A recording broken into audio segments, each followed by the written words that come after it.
Hola, ¿cómo andan? ¿Todo bien? Bueno, vamos a hacer una actividad siguiendo un poco con lo que estuvimos trabajando en clase con las señas, ¿sí?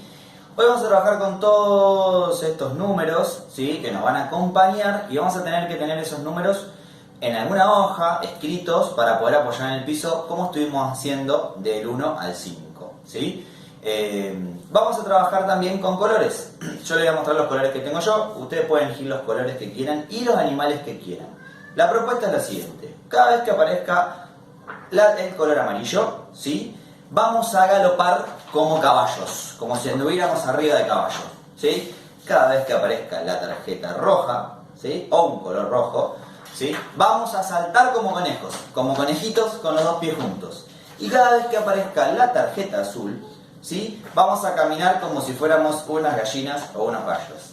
¿Bien? Así que ahora les voy a mostrar porque cada vez que vayamos de un número al otro va a aparecer un color. Vamos a tener que pedirle ayuda, ¿sí? A alguien que esté en casa que nos muestre un color y nos diga un número y vamos a ir hasta ese número de la manera que el color indique. Si dice, por ejemplo, 7 rojo, vamos a tener que ir hasta el número 7, desplazarnos hasta el número 7, haciendo como era, como un conejo. ¿Bien? Así que ahora les voy a mostrar un ejemplo, espero que les guste y pueden elegir diferentes distancias, diferentes animales y diferentes colores para moverse y jugar en casa. ¿Sí?